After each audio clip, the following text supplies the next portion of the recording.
হবে এদের বলো তো? আসলে কি আছে এদের? কি জন্মদিন? হ্যাপি বার্থডে, তাই না? বলো হ্যাপি বার্থডে, হ্যাপি বার্থডে তাহলে দাও। এখন কি হবে? কেক কাটা হবে, তাই না?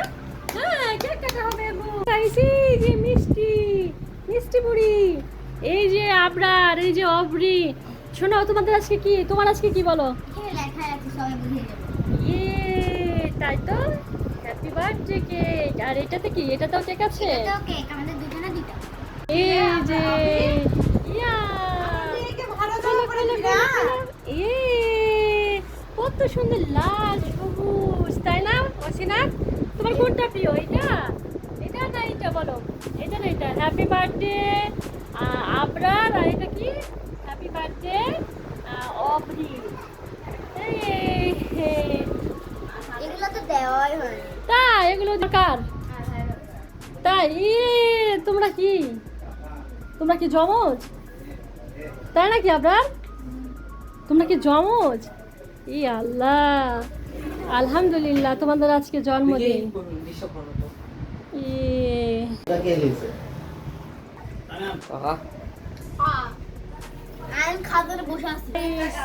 কি হচ্ছে এখন? মোমবাতিগুলো ধরানো হচ্ছে। বড়গুলা ধরাবা কখন? এই যে অবরি, কেমন খুশি তুমি? অনেক ছোটখাটো একটা আয়োজন, শুধু সামান্যদের একটা কেক কাটা হচ্ছে। এই ওখান থেকে মোমবাতি নিতে হবে, নিয়ে এই বড়টাকে ইয়া করতে হবে। এই যে অবরি, আবরার, এদিকে তাকাও, খালি ওদিকে যাচ্ছে। Happy birthday to you, happy birthday. এই কাটো, কেক কাটো, কেক কাটো না, আরে ওখানেই তো ইয়া চাকু। চাকুটা নাও, এই যে চাকুটা। বাবা আকাশের দিকটা পাচ্ছে। কাটো কাটো কাটো, তালি দাও। হ্যাঁ, তালি তালি তালি তালি। তালি দাও, তালি দাও, তালি দাও। আসলে তালি দাও। জবর সিস্টেম আছে।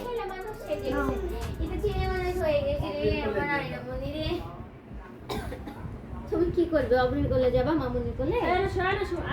মামুনি এই যে দর্শক, আমাদের ছোট দর্শক। যা, মামুনি যাবে? যাবে রে। এই যে আইয়া আমি খালামণির সাথে কেক কাটি কাটি করো। পরের বছর তার থাকবে না বাবা। এমনি এমনি এমনি ছবি তুলো, ছবি তুলো। পরের বছর তার যেটু কি লে অরিরা করে খাবে, লাই দে দিকে বস। চাকু দিয়ে, চাকু দিয়ে খা। দেখো দেখা জবর নিও তৈরি করছি। হাতে নাও, কেটে হাতে নাও, কাটো। এই তোমাকে দেওয়া হবে। চলো চলো চলো চলো চলো।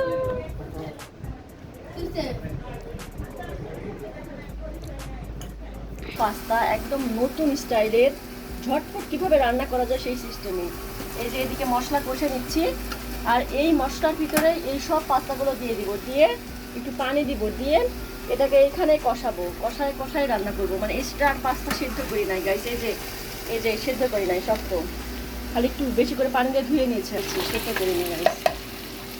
এই যে এরকম করে নাড়াচাড়া করবো পাস্তাটা, এরকম করে নাড়াচাড়া করে পানি দিয়ে দিব, দিয়ে সিদ্ধ করে নেবো এটার সঙ্গে।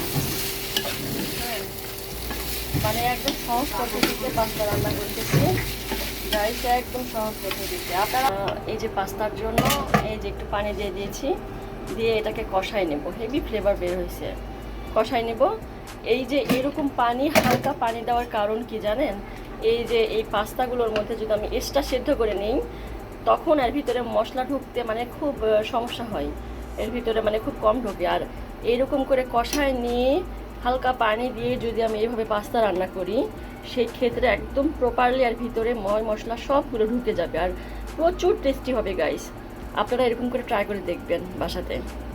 ডিম দিয়ে দিচ্ছি, ডিম দেওয়ার শেষে এর ভিতরে আমি ইয়ে দিয়ে দেবো, সাদে মশলা, সাদে ম্যাজিক, এই যে এরকম করে সাদে ম্যাজিক দিয়ে দিব, দিয়ে এর ভিতরে মিক্সড করে দেব। সেই মজা হয়েছে গাইস, আপনারা খেলে বিশ্বাস করবেন যে এরকম করে রান্না করলে এত তাড়াতাড়ি রান্না হয়ে যায় আর এতই টেস্টি হয়।